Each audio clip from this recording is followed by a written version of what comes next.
Welcome to Bosco Campus Vision. You're watching the campus television channel of Don Bosco College, Kottayam. This lecture is on the prescribed syllabus of 5th semester BA English Literature and Language. Paper is Literary Criticism. This lecture is part 2 of the lecture on Sir Philip Sidney. Now let's talk about meter and rhyme according to Sir Philip Sidney. Sidney held that meter and rhyme are not essential to poetry, but desirable.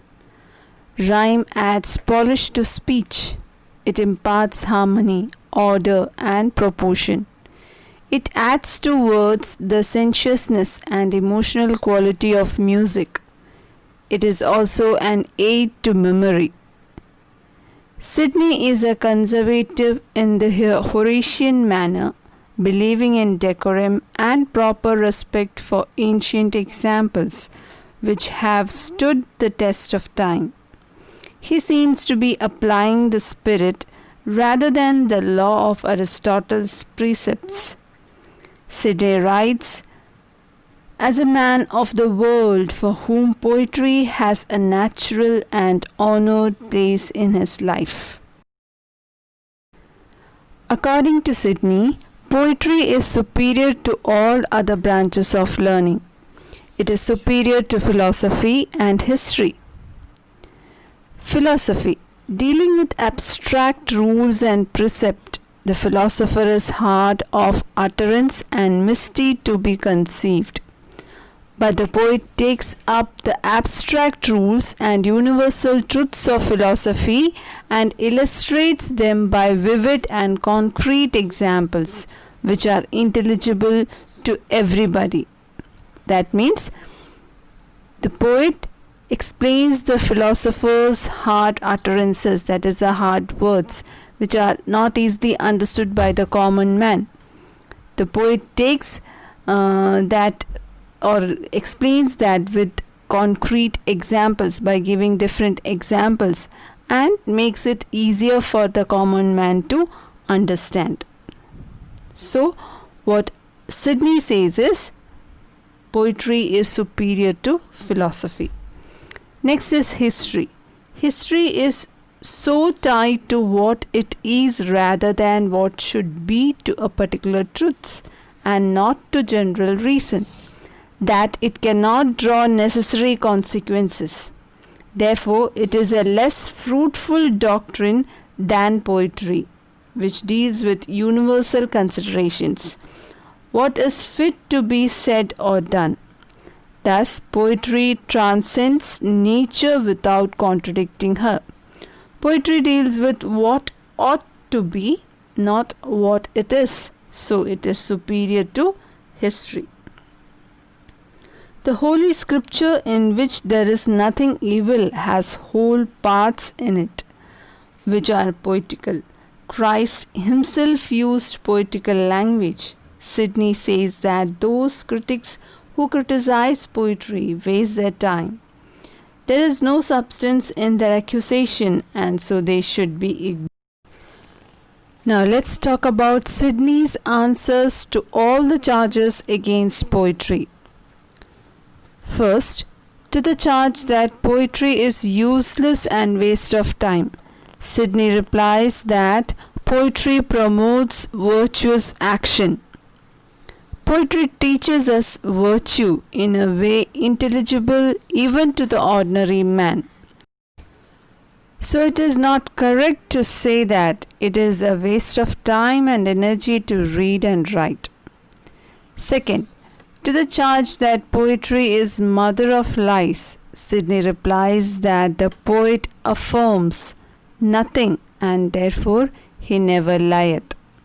That means of all writers under the sun, the poet is the least liar. Third, another charge is that poetry has a wanton and corrupting influence, that it is a nurse of abuse, infecting us with many pestilent desires, making us effeminate and pleasure, but man's wit abuses poetry. Sidney says that fault is not with poetry, but the contemporary abuse of poetry. Love itself is not bad, but for it shows an appreciation of beauty. Fourth one, their last charge against poetry is that Plato banished poets out of his commonwealth. To this, Sidney replies that philosophers are thankless as they pick out the best from poetry and then scorn the poets. Next is contemporary drama. Sidney may be regarded as the first dramatic critic. He points out the contemporary drama are neither right tragedies nor right comedies. He is against the mixing of tragic, comic and materialistic in one single play. It is mingling kings and clowns. Another absurdity that he points out is the neglect of unities of time and place.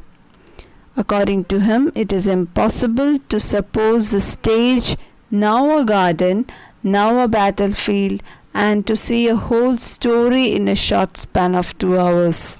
He admires stately speeches and well-sounding phrases of Gorbudak, full of notable morality.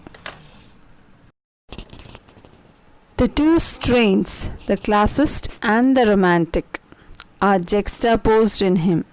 He is classist when he insists that all forms of poetry serve a didactic purpose and that the dramatic unities are inviolable.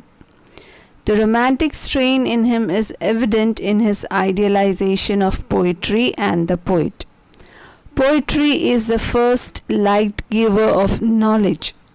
By focusing attention on the shortcomings of the contemporary literature, his apology stimulated interest in the art of writing as a discipline to be consciously and carefully cultivated.